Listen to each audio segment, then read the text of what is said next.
giving, how dare this black bee talk to me like that? And she's black. That's what it was giving me.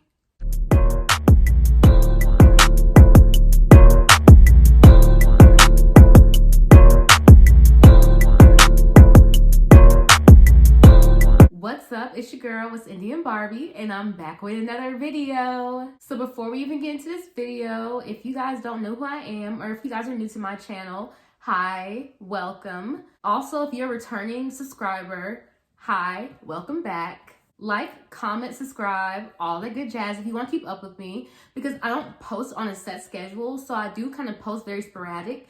But if you guys want to keep up with me, go ahead and subscribe so you guys can keep in touch with my videos. So enough of the chit chat, let's get right into this video. Today is going to be a story time. It's going to be another job story time. And I've actually wanted to tell the story for a while. And this actually happened very recently. This is one of the first story times where I've actually posted about a recent experience. But I just had to get this off my chest. So the job's name, I'm going to give the job name GB. So I got hired at GB around June of this year. And I actually found this job on Indeed. It was a job for a body contouring assistant. And I've actually been very much into like non-invasive procedures because body contouring is a non-invasive weight loss procedure. I don't know if you guys have ever heard of it, but if you haven't, long story short, what it does is you use suction and you use radio frequency to target the fat cells. You use heat and you use radio frequency to target the lower surface level of your skin where your fat cells lie. It also uses a vacuum to suck those broken up body fat cells closer to the surface so it'll be flushed out through the lymphatic system. So I was hired by the manager at GB, and we're gonna call her Evelyn. So I got hired by Evelyn, and she was just telling me about the job, and she was telling me about procedures, what I had to do, and I got the job. Of course, if I didn't get the job, I wouldn't be coming to you guys with the story time. So at one point I did meet another worker there. We're gonna call her Betty, and Evelyn and Betty were the only two workers there, plus me. It would have been three of us there, but at first, Evelyn and Betty were the only two workers there because another girl had quit recently. That should have been a red flag. But yeah, they did have another girl working there, but she had quit within 3 or 4 months. They never told me why. They just told me that she just up and left all of a sudden. So along with me getting hired, they also hired this girl, A. And so me and A, we actually worked on the same days. Because I wanted to start out with 2 days just to see if I liked the job, and I guess they just gave her 2 days, but me and A worked on the same days. So after about 2 weeks, I don't even want to say it was 2 weeks, A actually quit, and Evelyn told me that A quit because of family issues, but I honestly feel like A quit because she told me that she had a long commute to and from where she had to go. I think it was like 30 plus minutes, so I understand that. But I also feel like she kind of smelt the BS from a mile away, just like I was low-key starting to smell it from a mile away, and I'll tell you guys why right now. So when A left, Evelyn actually asked me to work A's days. And at the time, I'm still currently at the job I'm working at now that I've been at for a while. And I didn't want to like give up working over there to work over here. So I was just like, I'll keep my Tuesday mornings because I work Tuesday nights at my job. But I told her I would take the full Thursday on that A was working. So the first red flag that I should have just known was a red flag is, let me start by saying I was the only black person working there. Let me start there. And if you know, you know. So one of the first things that did happen that I noticed was when I first started working, we all have keys to get into the suite. There's a key and there's a key fob. So for the first 3 weeks I was working there, I did not receive a key fob or a key. But the kicker is, I found out that A had received a key fob and a key, which made absolutely no sense because first of all, I was opening up Tuesdays and Thursday mornings, and A was closing Tuesday and Thursday nights. So it made no sense for me not to receive a key fob before her because I had early morning clients, and the result of that was I couldn't get into the buildings at 8 a.m. They would schedule me to clients at 8 a.m. knowing that I didn't have a key or a key fob. So I'd be outside with the client and we'd both be outside waiting to get into the door. I would call Evelyn every single time, like, Evelyn, the door's not open. Can you send somebody, or do you have somebody's number I can call? But she would always ignore me until the last minute. So that happened a few times actually, until I asked Evelyn, like, you're scheduling me these clients at 8 a.m. and there's no way for me to get into the building. So I eventually told her I can't take these clients at 8 a.m. if I'm unable to get into the salon at 8 a.m. because there's no way for me to get in. So she proceeds to tell me that there is an emergency key fob at the side of the building. And the kicker is, you guys, I went to the place where she told me where the key fob was. Tell me why it was less than 30 feet away from the door. And the fact that not only did I have to ask, but the fact that you didn't supply me with that information, knowing that I couldn't get into the door, that was a red flag to me, because it was really making me look like I was unprofessional. So I should have quit right then and there, but I decided to stick it out. Me being a dummy, I decided to stick it out. So another thing that I noticed is that when I was getting clients, there's this app that we used. It was called, what was it called? Fresha? Or it was something like that. But essentially what it is an app where you can schedule clients. So we did all our scheduling on that app.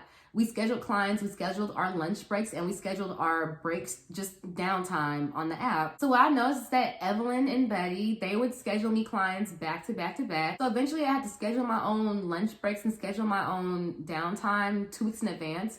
And I know what you guys are thinking, like, why would you think someone would care about you eating and care about your downtime? But I was just thinking, like, surely they expect me to eat.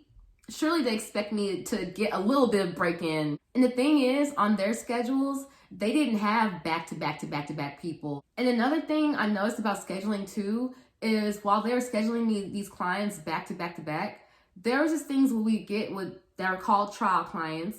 And the trial clients were basically new clients that would show up, and we would do paperwork and we would try to convince them to buy a package. I noticed while they were scheduling, they would only schedule the trial clients on their days, and then they would schedule the returning clients on my days. So I started noticing that happened about a couple of times, and I'm just thinking, like, okay, so I'm basically working for free, technically, essentially, because we did get a base pay, but we also got commission. And we were considered independent contractors, so we were getting taxed at the end of the year. So even though the taxes weren't coming out of my base pay, I was still gonna have to pay out. So essentially they were making extra money on top of their base pay, and I was just making base pay. And on the times where I would get trial clients, Evelyn would always come in for some reason. I would not know why, but she would always come in. And she did this on 2 separate occasions. The situation that happened with the trial client was Evelyn came in and she did the paperwork. Like, she asked the new trial client all the questions. She asked her about the past history, whatever.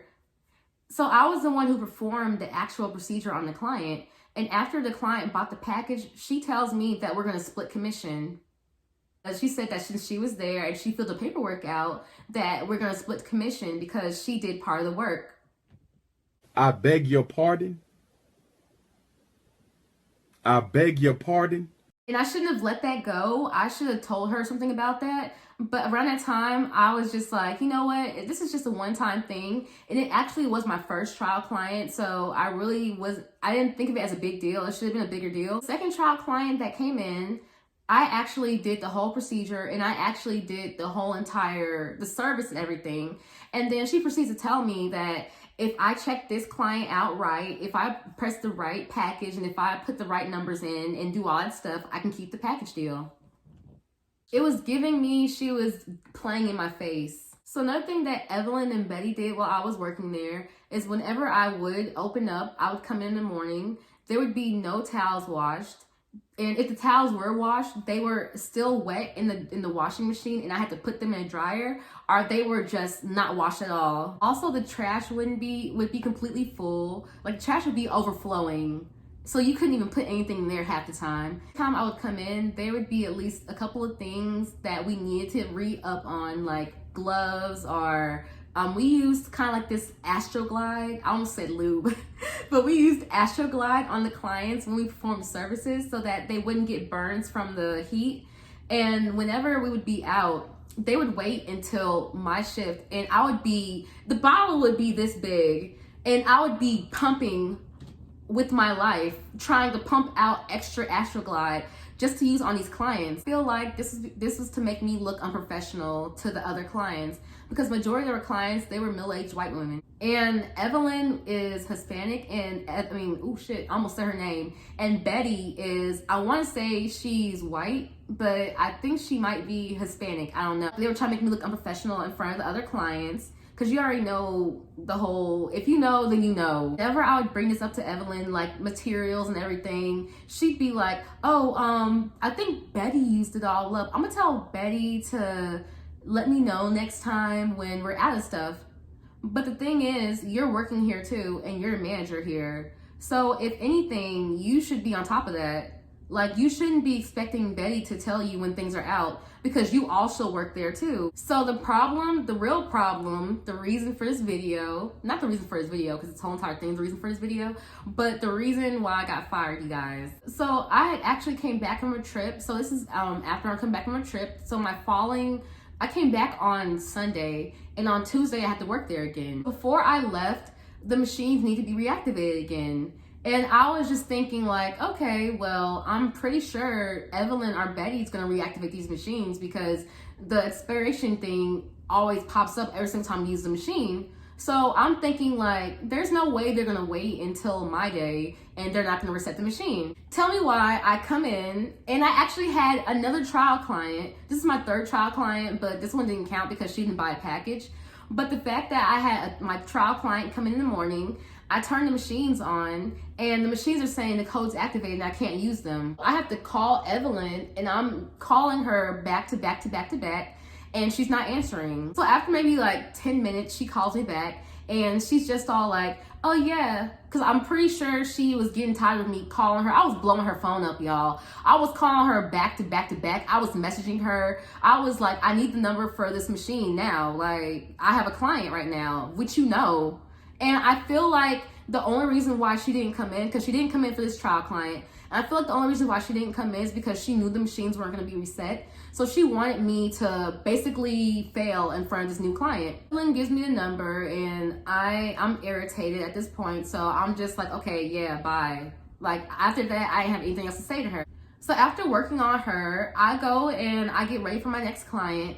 And when I look down at the bottom for some more gloves, because I used the last box of gloves on the new client, so I look underneath the thing for some gloves, and there's no more gloves. I had to go to the Sally's, and I used my own money to pay for some more gloves, and the gloves were 17 something. So I'm super pissed, and I message Evelyn, and I'm gonna actually put the messages right here. I sent her a picture of the gloves, and I sent her a picture of the receipt. And I messaged her, and I basically said that this was, I had to buy gloves out of my own money. This is super unprofessional. So she proceeds to tell me that, okay, well, since you bought the gloves, we're gonna put those gloves on your next check. So we hadn't gotten paid from that pay period from when I had left. We're supposed to get paid around Thursday or Friday of that week. I tell her I don't wanna wait till then. If the checks aren't up right now, because we didn't get the checks yet, they were still doing the numbers and they're still inputting the hours. So I was like, either I want this on my last paycheck, or I want Venmo, PayPal, Cash App, whatever you gotta do. I just want my money. Hey, Cash App, Venmo, Zelle, EBT. That she's going to talk to the owner about giving me my money back. And I didn't mention it before, but it really wasn't important until up to this point. So the owner is her baby daddy, who she's currently carrying his baby. So I did know that information when I first started working, but it really didn't seem like a big thing. But when she said something about talking to the owner, I was like, I feel like my spidey senses started tingling, and I was just like, something's gonna happen today. After that conversation, I basically go about my time, got ready for the client after that. About maybe 5 minutes before that client showed up, there was a knock on the door, and then Evelyn pops her little head in. Paul, why is you here? And she's just like, oh, I'm sending you on break early, so you can go ahead and take your break now. And the funny thing is, I had another trial client that was supposed to come in around that time. So she comes in and she's just like, I'll take care of this client and you go on break early. So the whole entire vibe didn't seem right, because when I was talking to her and she was telling me that the owner was gonna come by to give me my money, I'm just like, why does the owner need to come by to give me something while you're here? So she tells me that owner is here and she said he's outside. So I go outside and I talk to owner. This is my first time meeting him, by the way. And I talked to owner and he's just asking me what happened. And he was just all like, okay, so explain to me what happened. But he cashed at me before I said anything. So I was like, okay. So I basically started telling him everything, my experience working there. I was telling him the fact that the clients were back to back to back. I was telling him the fact that the materials were never there for me when I needed them, nor was the room set up for me when I came in. And I was just basically telling him that it was super unprofessional because I have to set up for them, but no one sets up for me when I have to come in. Like, that made no sense. So me telling him all that, and he's listening, and he basically tells me that Evelyn is pregnant and she's also homeschooling and she also is doing some other stuff. But in the back of my head, I'm just like, I really don't care. Because had it been me, if it was the other way around, and if I wasn't up to par at my job, and if I was telling you I was pregnant, and if I was telling you I had to homeschool, and I had other stuff I had to do, y'all would have been like, you need to step your fucking shit up, or you need to not work here. So after him saying all that, he was just like, oh, you can't talk to your manager like that, so we're gonna have to like let you go, we're gonna have to part ways. Then he proceeds to tell me that it's a shame because the clients really did love you. The clients loved me, then why are you guys firing me off of one incident? It was giving, how dare this black bee talk to me like that, and she's black. That's what it was giving me. I give him my key, I go to my car, and I text Evelyn. And so I text Evelyn, I have it written down, so I'm gonna read it when I text her, but it's gonna be up here too. But I said, I really wish you would have told me yourself I was getting fired, but regardless, thank you. I have more free time for me and for my future business ventures. Thank you for the experience and the opportunity. God bless you, and I'll send you, well, right here. So I said, I really wish you would have told me yourself I was getting fired, but regardless, thank you. I have more free time for me and my future business ventures. Thank you for the experience and opportunity. God bless you, and I'll send you in my hours for the rest of for my last paycheck. So usually we go in to get our paychecks because they're checks, actual checks. They're not direct deposit. So when A quit, she still had A's check in there for her to pick up. So when I was supposed to pick my check up, I messaged her asking where her check's in, and Evelyn proceeds to tell me that she emailed me stating that she mailed my check. It's funny because I really don't understand why. Like, were you mad that you had to work my hours? Bitch, if you were mad, you shouldn't have fired me in the first place. But the fact that you're mailing my check off and I live less than 10 minutes away from the building, so I had to wait an additional 2 or 3 days just to get my check. Basically, the end of my video, you guys, I basically got fired because I asked for my money back, my own money I had to spend to pick up supplies for my job. That's the end of my story time. Thank you guys so much for watching. If you guys stuck it through the end, super cool. I fucked with you. If you guys didn't, do better. But yeah, you guys have a blessed and wonderful day, and I will see you guys in my next video. Bye.